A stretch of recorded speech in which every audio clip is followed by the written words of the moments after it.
Halo semuanya, perkenalkan nama saya Laudia Muktarimah. Saya dari kelas Fasef Atrea. Di sini saya akan menjelaskan tentang sel. Saya akan membagi materi ini menjadi beberapa bagian. Yang paling pertama ada pengertiannya. Sel itu adalah kesatuan struktural fungsional terkecil dari makhluk hidup dan sebagai penyusun makhluk hidup yang melaksanakan semua fungsi kehidupan. Selanjutnya, kita masuk ke dalam sejarah penemuan sel. Oke, jadi sel ini pertama kali ditemukan pada tahun 1655 oleh Robert Hooke. Pada saat itu, ia sedang mengamati sel mati pada irisan gabus gitu, dan dia menyimpulkan bahwa sel ini adalah ruangan kosong. Yang kedua ada Felix Dujardin. Dia mengatakan bahwa protoplasma merupakan bagian terpenting dari sel. Yang ketiga ada Rudolf Virchow.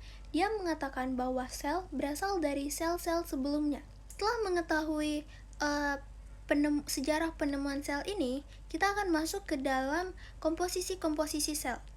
Jadi, sel ini terdiri dari 70-85% air, 10-20% protein, 2% lemak, dan 1% karbohidrat. Oke, selanjutnya ada fungsi sel bagi makhluk hidup. Di sini saya akan menjelaskan 3 saja. Yang pertama ada sebagai penyusun struktur makhluk hidup. Sel membentuk jaringan, organ, tubuh, dan dan organisme utuh. Yang kedua sebagai pengangkat zat. Sel ini mengangkut zat dalam tubuh kita dan mengeluarkan sisa zat metabolisme. Yang ketiga sebagai tempat berlangsungnya reaksi kimia. Ini tuh meliputi respirasi, fotosintesis, dan juga perbaikan jaringan. Selanjutnya ada jenis-jenis sel. Jenis sel ini dibagi menjadi dua. Yang pertama ada prokariotik dan eukariotik. Dan apa itu prokariotik? Jadi prokariotik itu adalah sel yang nukleusnya tidak memiliki membran inti dan endomembrannya terdapat pada mikroorganisme seperti archaea, bakteri, dan cyanobacteria. Dan yang kedua ada sel eukariotik. Sel eukariotik ini seperti kebalikan dari prokariotik. Kalau yang tadi tidak memiliki membran inti, sedangkan eukariotik ini dia memiliki membran inti dan endomembrannya terdapat pada hewan, tumbuhan, jamur, dan protista. Selanjutnya, kita akan masuk ke dalam struktur sel. Struktur sel ini ada 12 dan saya akan menjelaskannya secara singkat saja. Yang pertama ada dinding sel. Dinding sel ini adalah lapisan paling luar dari sel yang terbuat dari serat karbohidrat. Yang kedua ada sitoplasma. Sitoplasma ini merupakan substansi kental yang terletak di antara membran sel dan membran inti. Yang ketiga ada membran sel. Membran sel ini lapisan selaput yang melindungi sel. Yang keempat ada mitokondria. Mitokondria ini organel yang berbentuk bulat elips yang dia ini berfungsi sebagai sumber energi sel. Yang kelima ada ribosom. Ribosom ini butiran kecil yang menyebar di plasma gitu. Dan yang keenam ada badan Golgi. Badan Golgi ini kantung yang cakram yang bercabang gitu. Selanjutnya, yang ketujuh ada retikulum endoplasma RE. Ini tuh selapis membran yang menempel pada inti sel. Yang kedelapan ada badan mikro. Badan mikro ini merupakan bulatan berisi protein kristal gitu atau kristal protein.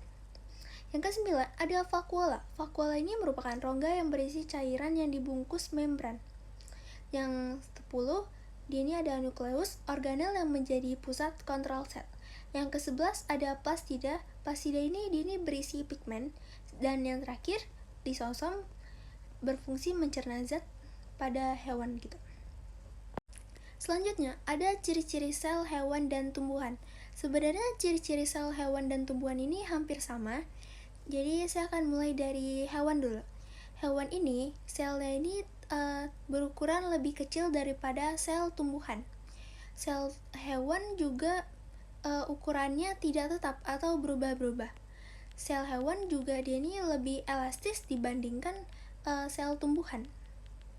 Sel hewan vakuolanya lebih banyak daripada sel tumbuhan, dan yang terakhir, dia ini memiliki lisosom. Yang kedua ada sel tumbuhan. Sel tumbuhan ini sel berukuran lebih besar. Kalau yang sel hewan lebih kecil, jadi sel tumbuhan ini lebih besar, jadi hampir seperti kayak kebalikannya gitu. Ukurannya juga lebih stabil dan bentuknya lebih kaku. Vakuola di sel tumbuhan ini dia ini lebih sedikit daripada sel hewan. Dan yang terakhir, sel tumbuhan memiliki dinding sel dan plastida. Oke, dan untuk materi yang terakhir, di sini saya akan menjelaskan lebih dalam tentang apa itu komponen kimia. Jadi komponen kimia ini dibagi menjadi dua. Yang pertama, komponen makro. Makro ini artinya unsur yang ditemukan dalam jumlah yang besar di dalamnya. Sedangkan kalau misalnya mikro, ini unsur yang ditemukan dalam sedikit jumlahnya. Seperti kebalikan dari makro ini. Selanjutnya kita juga akan bahas senyawa penyusun sel. Penyusun sel ini dibagi menjadi dua juga. Yang pertama senyawa organik dan kedua senyawa anorganik. Oke, jadi organik itu apa sih? Jadi, kalau misalnya yang organik, itu tuh adalah karbohidrat. Karbohidrat tersusun atas atom karbon, hidrogen, dan oksigen merupakan sumber energi dan komponen penting untuk dinding sel. Karbohidrat pada membran sel berupa oligosakrida dan polisakrida yang bisa berikatan dengan protein dan lipid. Karbohidrat juga berfungsi sebagai bahan baku proses respirasi sel. Selanjutnya ada senyawa anorganik. Anorganik ini protein yang merupakan penyusun organik terbesar yang menyusun sebuah sel. Protein susunan atas asam amino dan beberapa unsur.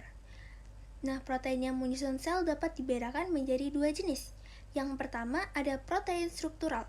Protein struktural ini merupakan sel yang berperan dalam pembentukan struktur sel. Sedangkan yang kedua ada protein fungsional. Protein fungsional ini berfungsi untuk pengaturan aktivitas sel, misalnya enzim dan hormon senyawa organik. Terakhir adalah lemak atau lipid. Tersusun atas karbon, hidrogen, dan oksigen dalam sel, terdapat banyak lipid penting, diantaranya fosfolipid, glikolipid, dan steroid. Tapi yang paling banyak dalam sel adalah fosfolipid. Lipid merupakan beberapa fungsi, yaitu membran, plasma bersama protein dan karbohidrat, dan sebagai sumber energi cadangan bagi sel. Sekian materi tentang sel yang bisa saya jelaskan. Kurang dan salahnya saya mohon maaf. Terima kasih.